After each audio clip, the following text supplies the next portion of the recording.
Hello, Capricorn.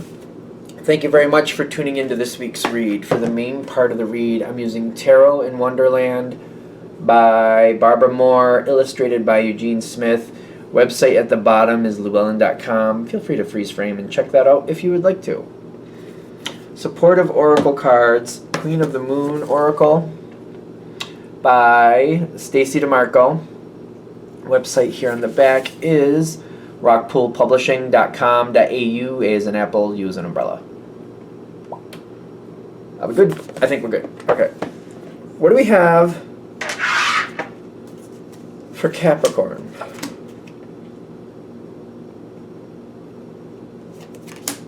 Okay.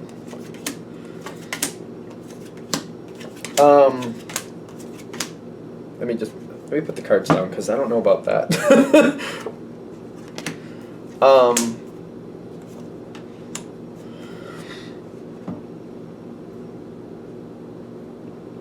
Okay. You're the King of Wands. You get a lot of court cards coming in. I could be wrong. I think Leo had a bunch of court cards like this, and it does remind me, and I think I had like some type of Leo energy pop in with Virgo as well, so I don't know if Leo and Virgo would help. So if this really hits, you might want to check out one of those. Take it with a grain of salt. Of course, you don't have to, but if this really hits, you might want to consider just like going through that real quick to see if that also adds some more layers to the puzzle. You got this energy, which a lot of times this reminds me of Leo. The King of Wands, the Queen of Wands, both of them remind me of Leo. This is kind of like, I need to get something done, and I'm very motivated to do that. Even though it's fire, I feel like you knew exactly, if this happens, I'm doing that. So this did happen, now I'm doing that immediately. How do you feel about this? Like, are you in, like, how is your mood about this? How is Capricorn's mood about this moving forward? This is very interesting to me. Six of fire on its side and the moon card. This is one of those things where I don't feel a guaranteed result, but I do feel like I'm going to lose if I don't do something. It's kind of like if I plan to keep stuff, or at least, you know, if I want a chance to keep stuff, I got to move now. If I just sit here, I'm definitely going to lose. If I move, if I move and I move quickly, I have a chance to keep some of it, maybe most of it. So I feel like I just got to move. I just got to keep what's mine. So I'm moving because I need to. It's not really, I don't feel like I have this luxury of really like thinking it out. I'm just like either move and potentially save most of it, or I just sit here and just watch it all float away from me. And that's not an option. So I'm not going to watch it all just float away with me. Nobody's going to get an easy win off of me. Nobody's getting an easy win off of me, so I'm moving forward fast because they're not getting an easy win off of me. Yeah, you're moving forward. You're moving forward quickly because I'm not going to just accept a loss here. Absolutely not. I want to like almost like keep saying it over and over again. I feel like this might be one of the things where you're getting through this by you just keep repeating what you have to do and you don't let yourself think about the details. I just have to do this. I just have to do this. And you might be repeating yourself and like writing it down maybe multiple times. I just need to do this. I just need to do this. And I'm centering on what has to get done because I will not let somebody get an easy win off of me. And I can't let myself hold into that energy too much because it's gonna slow me up. I'm not letting it happen. It's kind of like I'm not letting other people play me like that. I'm not letting them upset me and me getting a loss because I'm freaking out about it. I'm not allowing it. Nope. So there's a lot of conflict here. I've dealt with something like this before. I feel like that's one of the things. You've probably had something similar to this happen to you before, and you have thought it out in that respect. How do I expect that? It's almost like you borrowed somebody's car once, maybe years ago, and you thought they were just going to let you borrow it. They said that you could borrow it, so you borrowed it. And then when you came out to pick up the car, you found out the car was gone, and you let them know, like, I don't know what happened. I think somebody stole your car. And they're like, no, I just let somebody else borrow it. And you're like, what? Like, yeah, I had extra key, and they just needed the car, so I gave them the key, and they came and took it. That's all. And you're like, but I had plans. And they're like, well, it's my car. I can do what I want. So it's kind of like that type of thing. Kind of like you borrowed a car from somebody, you needed it, and then they just came and they changed their mind in 2 seconds, and you're like, I had plans for that. I needed that car. That's why I was borrowing that car. And then they just decided they were going to do something else halfway through what I was doing.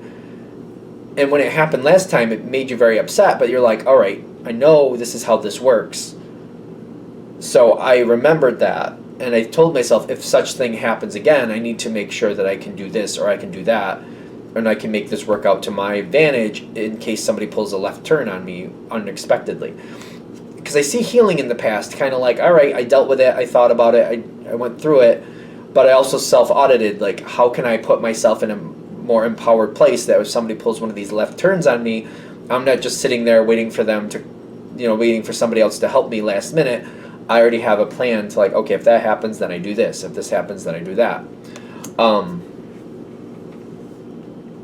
And this is one of those moments, like somebody pulls a left turn on you, and you're like, nope, I'm ready for this. I don't like it, but I had it in the back of my mind. I knew what I would do if I had to do it. Okay. So, this plays out. You do overcome the problem. Somebody was trying to set you up, but you were ready. You were ready. I don't know if you realized they were trying to set you up, but you were ready, okay? Due to the history of what you've gone through in life, you were ready for this. You were ready, kind of like, yep, I know people do things, even though you don't think they're going to do something, they pull a left turn. I was ready for it.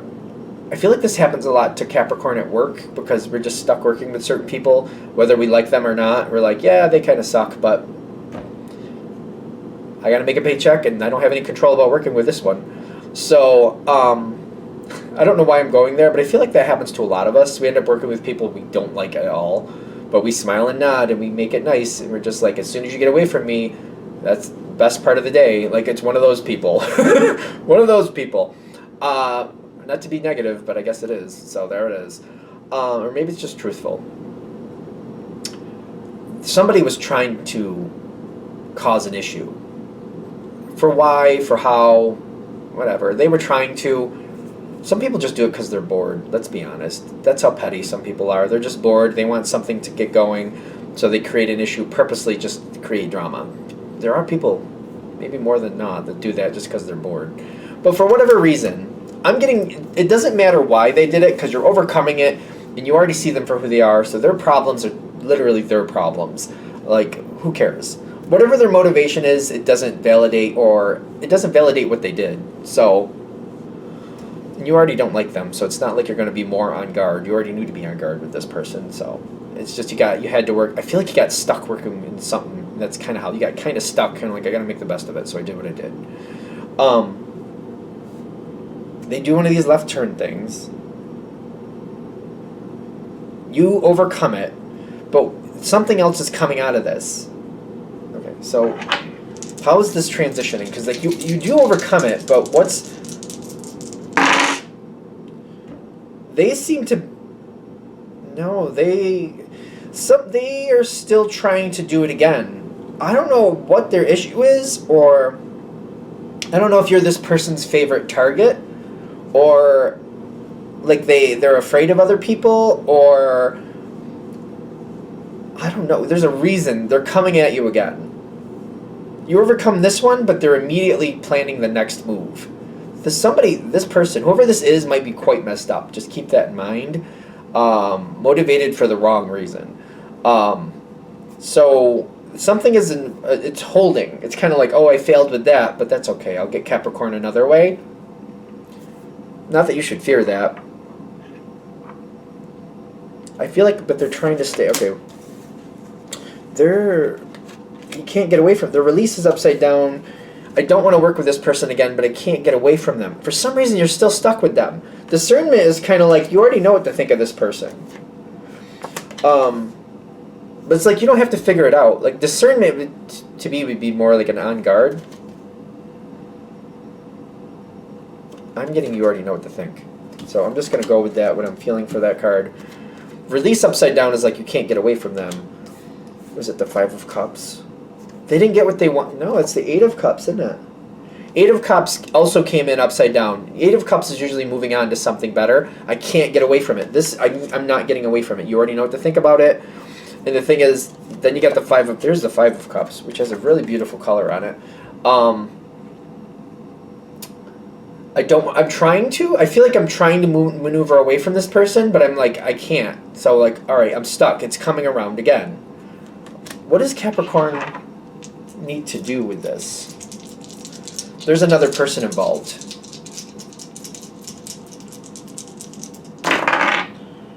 Five of Wands is conflict.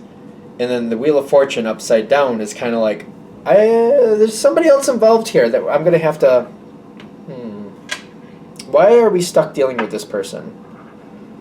So the Five of Wands is coming in kind of a little wonky. I feel like this is somebody I might have to be ready to argue with. Doesn't mean I'm going to have to argue with them, but I need to go into it ready to argue if necessary. It might be somebody who sees the situation with rose-colored glasses.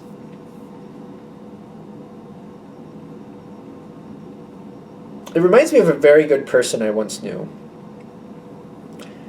They tried to just give everybody a chance, but it's kind of like, listen, it's one thing if you want to give people a chance in your life, but this thing where you you're giving people a chance with my life and what I have to deal with, that's some bullshit. Like, that is, I mean, not for nothing.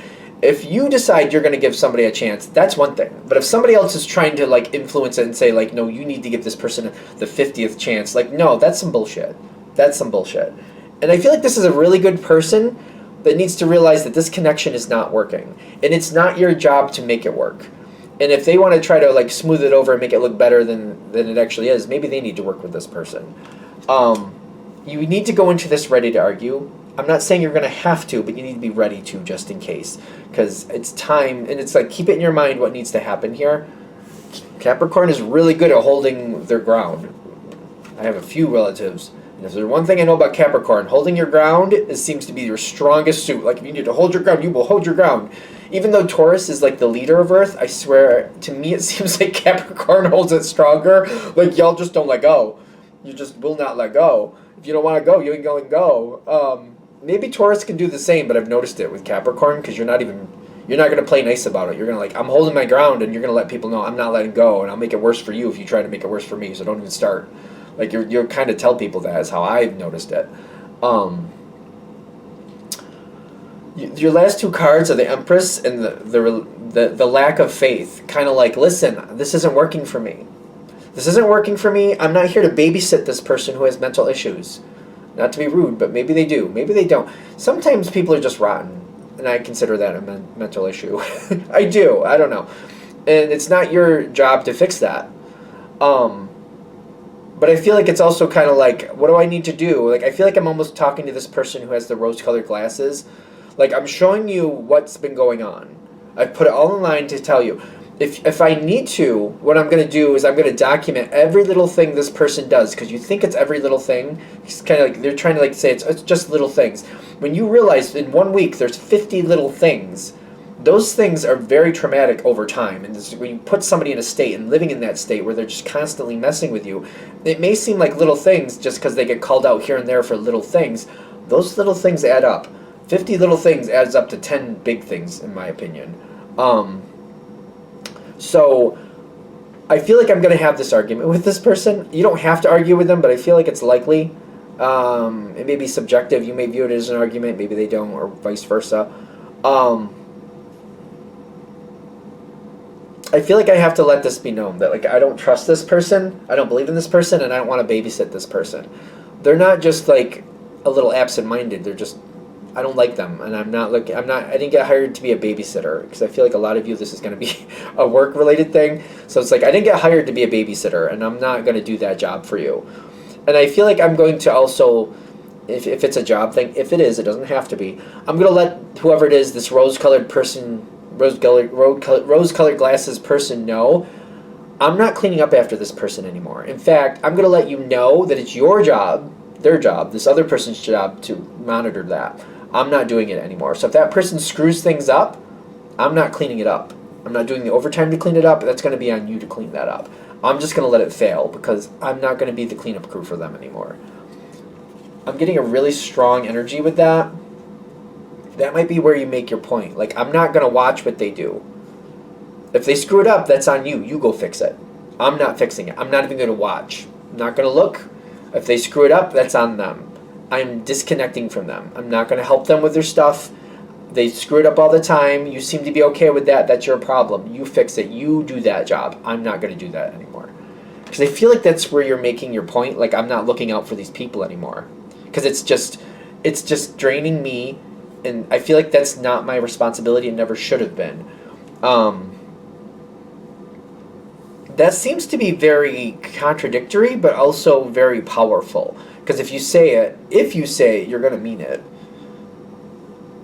That the energy seems to be going there. I don't know if that's for me to even go any farther with. When you get that far, I feel like you're starting to really make an impact, because maybe that's why they're pairing you up with this problem person, because they know this person has issues, but maybe they're rose-colored glasses with it. Like, oh, this person just needs somebody to keep an eye on them and help keep them in line. No, they need a babysitter, and that's not what you're here for. And when you're not going to do that, and you're flat out telling them, I'm not going to do that anymore. If they fail, then they fail. On you, you fix it. That will really change things. That will really change the dynamic. That might be also where we're getting that conflict. That might be where the real argument starts. Keep that in mind. Just also, like, maybe play that out in your mind. How do you expect that to play out if you go that direction? So you can be prepared for that pushback, because there's definitely going to be pushback. I feel like there's going to be definite pushback. But that might be the changing point. It also might be a very difficult point. So it may be very, very difficult, but it might be the changing moment to help this go a way that is more suited to your liking. You also might end up on the bad side of this rose-colored person's glass. You might end up like this person with the rose-colored glasses may not like you after this, but I feel like, all right, then you don't. I don't know. Just keep that in mind. All right, I think we're there. I'm going to shut this down here. I hope that helps. Thank you for watching. If you'd like a direct reading from me, shoot me an email, jamesforastral@gmail.com. That's James, the number 4, astral@gmail.com. If you're interested in the donation information, that's below. Same email. Thanks again for watching, and have a great day.